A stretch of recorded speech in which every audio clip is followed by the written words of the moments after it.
முரசொலி தலையங்கம் 21/5/2025. அரசியலமைப்பு சட்டமே உயர்ந்தது. உச்சநீதிமன்றத்தின் தலைமை நீதிபதியாக போஷன் ராமகிருஷ்ணா கவாய் பொறுப்பேற்றுள்ளார். குடியரசுக் கட்சியின் தலைவராக இருந்த ஆர்.எஸ். கவாய் அவர்களின் மகன் இவர். புதிய தலைமை நீதிபதியான போஷன் கவாய் ஆற்றியிருக்கும் உரை மிகுந்த நம்பிக்கை அளிப்பதாக அமைந்திருக்கிறது. நீதித்துறையா, நிர்வாகத்துறையா, நாடாளுமன்றமா, யார் உயர்ந்தவர்கள் என்ற கேள்வி எழுந்து வருகிறது. இந்திய அரசமைப்பு சட்டம் மட்டுமே உயர்ந்தது. மற்றவை அனைத்தும் அரசமைப்பு சட்டத்துக்காக பணியாற்ற வேண்டும். ஜனநாயக நாட்டில் நாடாளுமன்றம், நிர்வாகத்துறை, நீதித்துறை ஆகியவை அரசமைப்பு சட்ட கட்டுப்பாட்டுக்குள் செயல்படுகிறது. நம் அரசமைப்பு அனைவரையும் விட உயர்ந்தது.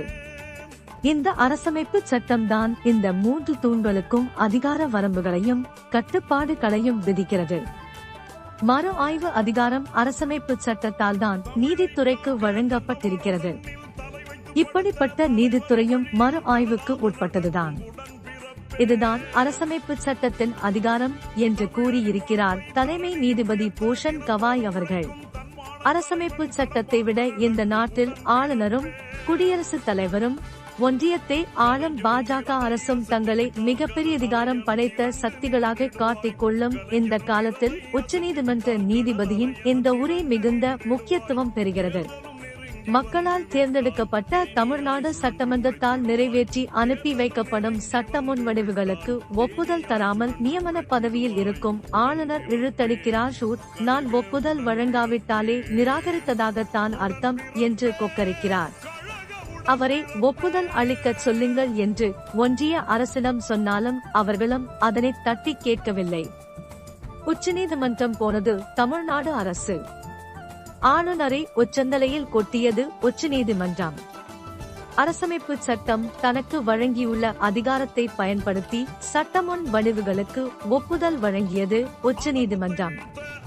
அரசமைப்பு சட்டம் தனக்கு வழங்கியுள்ள அதிகாரத்தை பயன்படுத்தி சட்டமுன் வடிவுகளுக்கு ஒப்புதல் வழங்க காலக்கெடு விதித்தது உச்சநீதிமன்றம்.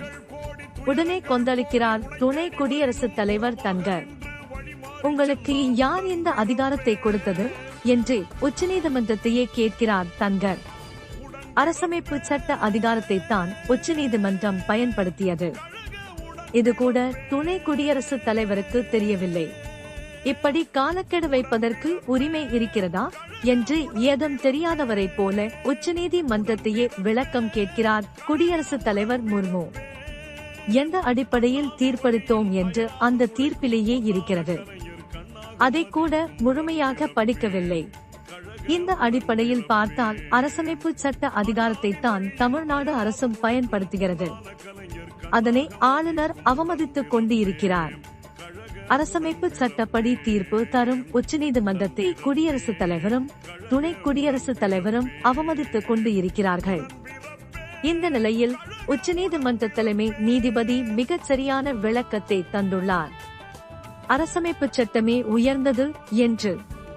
இந்திய அரசமைப்பு சட்டத்தை காக்க வேண்டிய முதல் கடமை உச்சநீதிமன்றத்துக்குத்தான் இருக்கிறது. இந்தியா என்பது இறையாண்மையுள்ள சமதர்ம சமயச்சார்பற்ற மக்களாட்சி குடியரசு ஆகும். இவைதான் இந்தியாவை காப்பாற்றி வருகிறது. உலகின் மிகப்பெரிய அரசமைப்பு சட்டத்தை கொண்டது இந்தியா. 395 உறுப்புகளை கொண்டது. 22 பகுதிகள், 12 அட்டவணைகளை கொண்டது. இந்திய மக்களாகிய நாம் இந்தியாவை ஓர் இறையாண்மையுள்ள சாவரின், சமதர்மா, சோஷலிஸ்ட், சமயச்சார்பற்ற செக்யுலர் மக்களாட்சி குடியரசாக டெமோக்ராட்டிக் ரிபப்ளிக் உருவாக்க உறுதி ஏற்கிறோம். இந்திய குடிமக்கள் அனைவருக்கும் சமுதாய, பொருளாதார, அரசியல் நீதியும், எண்ணம், கருத்து வெளியீடு, நம்பிக்கை, மதப்பற்று, மத வழிபாடு ஆகியவற்றில் சுதந்திரமும், தகுதி மற்றும் வாய்ப்பில் சமத்துவம் கிடைக்கவும், மக்களிடையே தனிமனித மாண்பையும் நாட்டின் ஒற்றுமையை வளர்க்கவும் நமது அரசியல் நிர்ணயசபையில் உறுதி கொண்டு நவம்பர் 1949 26ஆம் நாளான இன்று நமக்கு நாமே இந்த அரசியலமைப்பை நிறைவேற்றி அடுத்து நடைமுறைப்படுத்துகிறோம் என்று சொல்கிறது இந்திய அரசமைப்பின் முகவுரை. கேசவ பாரதி 1973 வழக்கில் முகவுரை அரசமைப்பின் ஒரு பகுதி என தீர்ப்பளிக்கப்பட்டுள்ளது. இந்தியாவை காப்பாற்றிக் கொண்டிருப்பதே இந்த அரசமைப்பு சட்டம்தான். இந்த சட்டத்துக்கு பல்வேறு வகைகளில் ஆபத்து சூழ்ந்துள்ள காலம் இது.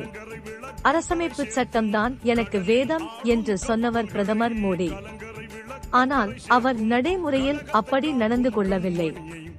இம்முறை 300 இடங்களை பாஜக மட்டும் பிடித்து தனிப்பெரும் கட்சியாக ஆட்சி அமைத்திருந்தால் இன்று நாம் பார்க்கும் காட்சிகளே வேறாக இருந்திருக்கும்.